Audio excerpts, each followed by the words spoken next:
Sabi nila, sa hinaba-haba ng prosesyon, sa simbahan din ang tuloy.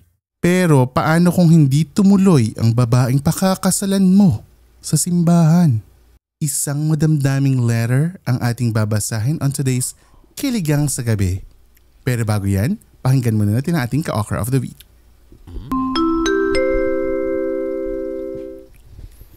Hi guys, this is Nursman from London, United Kingdom, and I love Siligang sa Gabi, the podcast. Ang hot. Ganun. Guwapo. Pogi ng boses. Siyempre kailangan nakakakilig yung kiligang to eh. Hello, ka-okras all over the world, and welcome to episode 232 of Siligang sa Gabi, the podcast. Nagbabalik ang inyong trio taga-kwento sa espesyal na episode ng Kiligang sa Gabi dito sa Siligang sa Gabi, the podcast. Ako po ang inyong Jed Setter na si Jed, together with our Eat Girl, Isha.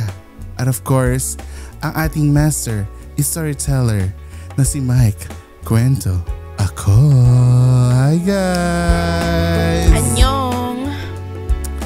Yes, due to insistent public demand, ito na ang part 4 ng Kiligang sa Gabi.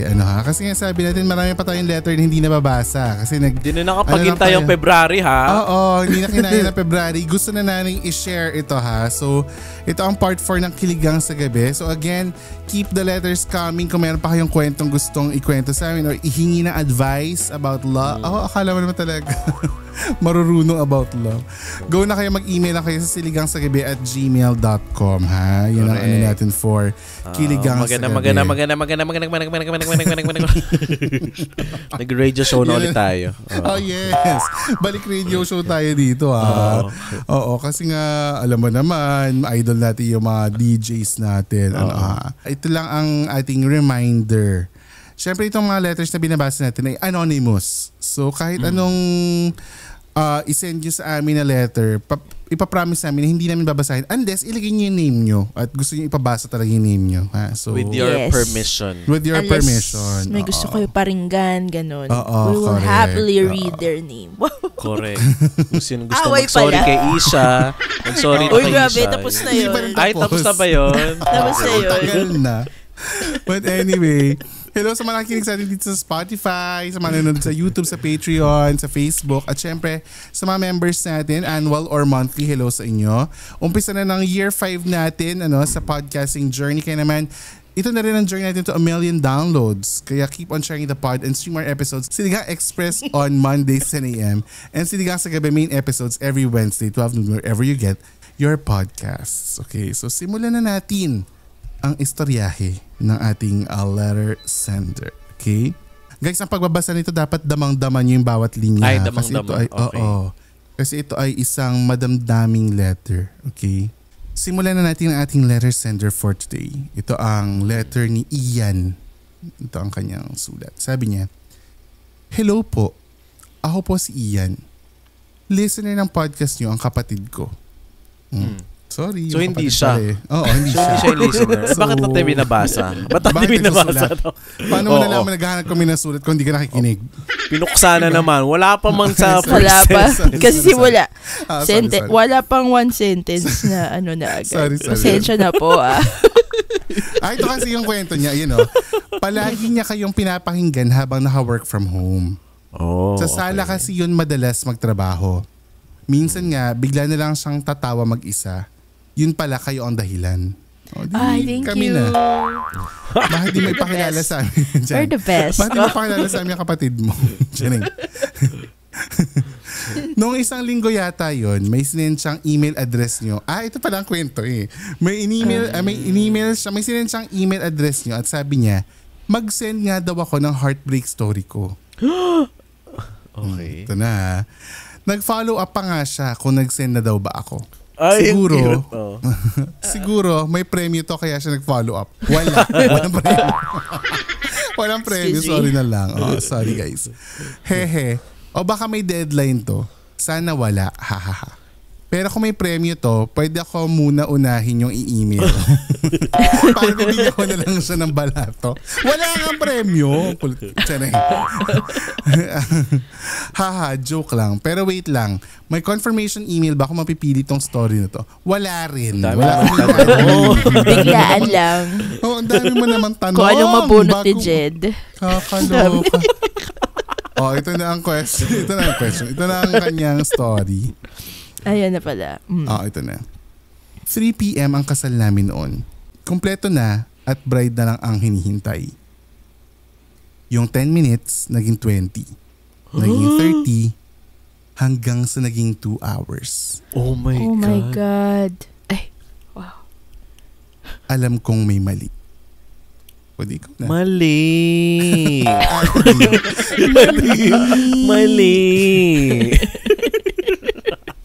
Kairita. Go Isha. Uy, grabe naman yun. Okay. Second gap. Second gap. Okay. Gap tooth.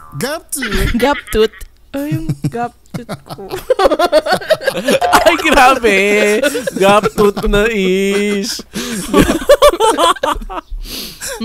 Ganito na ako magbabasa. Huwag mong basahin ganyan. Pinata ko na ni Bibig. Be proud si Madonna nga may ganyan. Pero si Madonna siya. Si Isha lang ako. Isha ka. Ikaw si Isha. Okay. Come on, bro. Okay, sorry. Vote. Alright. Teka, basa ka na. 2 oras na ako nakatayo sa harap ng altar. Ramdam ko na ang pamamanhid ng mga binti ko. Pero mas matindi ang pakiramdam ng bigat sa dibdib. Ang bawat segundo ay parang isang patak ng asido sa sugat na hindi ko alam kung paano ipipikit ang mata. Oh my God. Parang mali yung pagbasa ko dun. Pagkikit ang mata. Ano ba yun? Nadadala na ako eh.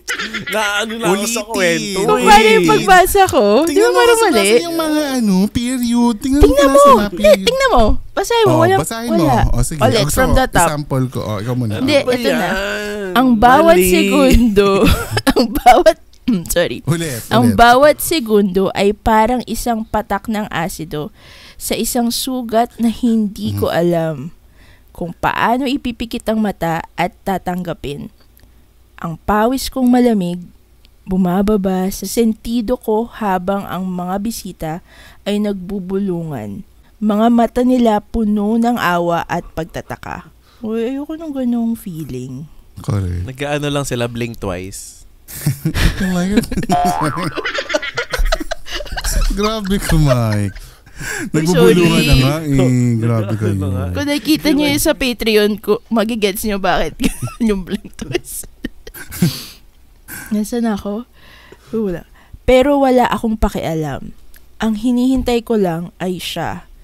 Kahit anong paliwanag, kahit anong dahilan, basta siya. 2 oras nang nakatitig sa bukas na pinto ng simbahan, naghihintay sa bride ko. Shucks. Pero hindi siya dumating. Malamig ang pawis ko. Ang kaninang puno ng excitement sa dibdib, unti-unting tinabunan ng kaba. Parang sa movies lang nangyayari to, no? Kaya nga yung parang hindi mo akalain na may nakaka-experience pa talaga naman ganyan in real life. 2 hours. 2 hours na siya nakatayo. Correct. Kangala yun Yung rally nga nung kay Lenny, ilang oras tayo nakatayo. Kaya natin yun. Ay. Kaya natin. Pero iba naman yun. Ito may hinihintay siya. Hinihintay mo yung love of your life. And alam mo dun sa 2 hours na yun, hindi mo alam ano ang nangyari sa kanya. Na-aksidente ba siya? Na-kidnap ba siya? Di ba yung ang dami pwede maglaro sa isip mo and hindi mo alam kung ano ba to? Failed wedding ba to? Ano ba? Hindi natin sure. Di ba? Yes. Totoo naman. Sorry. Ito. Lumapit sa akin ng best man ko. Halatang di niya alam ang sasabihin. Huy, may iniisip ka na naman. Ay, sorry. Sana. Sorry po. Okay. Hindi ko sinusundan nakikinig lang ako. Good luck sa'yo kung nakikinig ka lang. Sorry. Kasi nga, kulang-kulang ang... Sorry. Narinig ko ang mga bulungan ng mga bisita.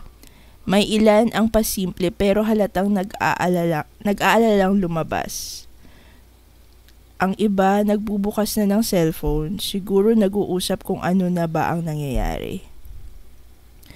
Lumapit sa akin ang best man ko, halatang di niya alam kung anong sasabihin. Ayan. Hindi ko siya pinansin. Hindi pa ako handang marinig ang kahit anong sasabihin niya. Oh my God. Grabe. Dumiretso na sa akin ang maid of honor, ang pinsan ng bride ko. May hawak siyang phone, sabi Oh niya, my God. wala sa hotel si ate. Wala rin sa hotel. So, nasaan si ate? Yun ang tanong. Nasaan si ate? Kakaloka. Okay, sa pagpapatuloy, yung family niya halatang hindi rin alam kung ano ang nangyayari. O baka alam nila at ayaw lang sabihin sa akin. Wala na siyang parents at kapatid. Kaya ang present dito ay mostly mga pinsan, tito at tita niya. Wala rin silang maibigay na paliwanag kung nasaan na siya. Pakiramdam ko, unti-unting lumiliit yung mundo ko hanggang sa wala na akong marinig kundi ang bumibilis na tibok ng puso ko. Parang lahat ng nasa paligid ko nagiging alingaw-ngaw na lang ng sakit na hindi ko pa kayang tanggapin. Ang alam ko lang, naririnig ko ang mabilis na tibok ng puso ko kasabay ng mabibigat na hakbang ko palabas ng simbahan. Ay, lumabas Uy, ang bigat nun. Ang bigat. That's heavy. Baka may nangyari lang. Tinawagan ko siya pero walang sumasagot. 1, 2, 5. Ay, di siya marunong magbilang. 1, 2, 5. Mali. May mali. Hindi nag-read to to. 1, 2, 3. 3 dapat. May 4 pa nga eh. Before 5. Mali. Ulitin mo yun. Sorry. Ang hirap magbasa. Ayoko magbabasa ng ganito. Nagiging basher ako eh. Okay. Ulit. Baka may nangyari lang. Tinawagan ko siya pero walang sumasagot. 1, 2, 5. Hindi ko na alam kung gaano karaming missed calls. Malapit na mag 6 p.m. Pero wala pa rin. Reception Sabi hindi ng, pa ganun? Oo, 6 Diba? p.m. Tapos na ngayon, ano nun eh. Mm-mm. Sabi ng papa ko ay pumunta na lamang muna ang mga bisita sa reception kasi sure na gutom na ang mga ito. Habang True. ako, dumiretso sa sasakyan ko at nag-drive. Pero hindi papunta sa reception ng venue. Kaya huwag kayong bibitaw, magbabalik ang Siligang sa Gabi, the podcast.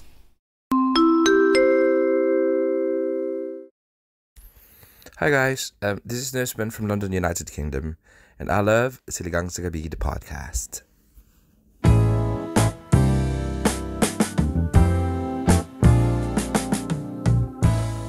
Break time muna tayo sa usapang wedding fails. Yan ang kwento kasi natin for today's Kiligang sa Gabi. Pero ito ay time for member shout out. Hello to the certified Ka-Okra Pro and Ka-Okra Pro Max members on patreon.com/Siligang sa Gabi. Go Ishami. Hello to our annual members, Aki, Gelay Gulay, and CS. And hello din sa inyo, Famers, Sarah, Rai, Motherlai, Jonathan, Mosh, Lulu, Chino, Trisha, Ashley, Mai, Nurse Camille, Pris, Cathy, Dar, Marlene Faye, JV, Rara Rams, Roy C, Letus Oreo, Zyren, and Vida Margaret. Hi guys! Hi guys! Hello din kay Jeremy, Lemon, Jermaine, Zytel, Nix, Marinil, G na ating annual member, kay Manags, RJ, Valerie, JP, Christian J, Mama Batong Bakalani ni Rio, Moana, Primrose, Maida Chloe, Donna, J, Cassandra, Marky, Ren, Aid, Kat, Dayan, at kay Sheena. Hi guys!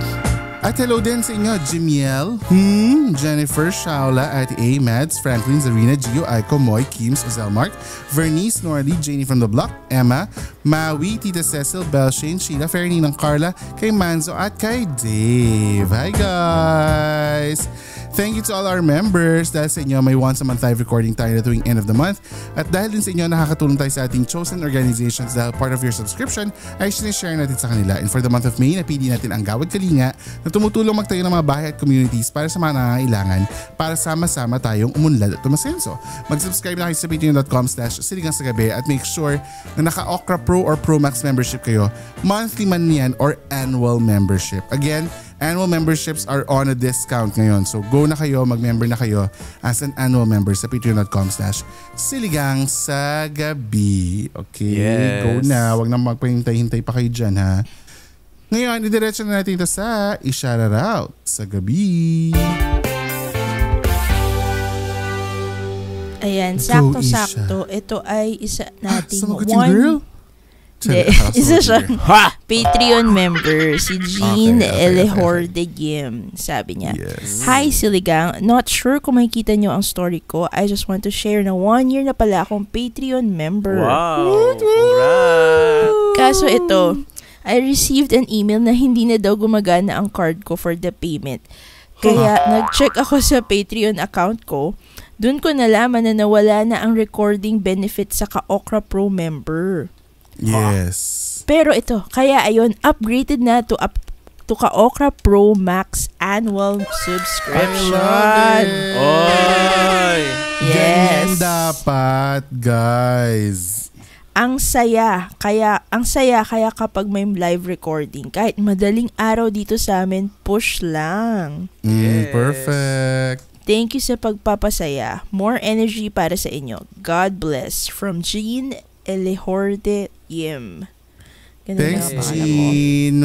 Maraming salamat Thanks, for Jean. upgrading. Nag-upgrade siya to Pro Max. Nag-upgrade pa siya to annual membership. So maraming salamat dahil dyan nakakuha siya ng discount. So Yes. thank you so much, Jean, you sa so iyong much. pakikinig. Promise, babalik na kami sa live recording soon. Promise talaga yan. Nag-aayos na kami ng schedules. Kasi nga Yes. pa iba-iba, Saturday, Sunday ang nagiging So recording namin. sorry. Oo, so babalik tayo sa Saturday's recording natin. Kasi hindi yung gusto nila na schedule for, yung lumabas sa results ng survey, Saturdays din yung gusto nilang schedule ng recording. So, abangan nyo sa susunod na recording, malamang live na yan. Okay? So, go na kayo dyan. At kung gusto nyo na ma-shoutout, mag-go na kayo sa mga Facebook, Instagram, X, Twitter, or kung anong pang social media nyo. Hanapin nyo lang at Siligang sa Gabi. Nandyan kami. At mag-comment, mag-DM, or kung ano man para mabasa namin lahat yan sa i-shoutout sa gabi. Okay? Back to the episode na talaga namang grabe ang kalungkutang bit-bit ng Correct. sulat ni Ian. Ano ha?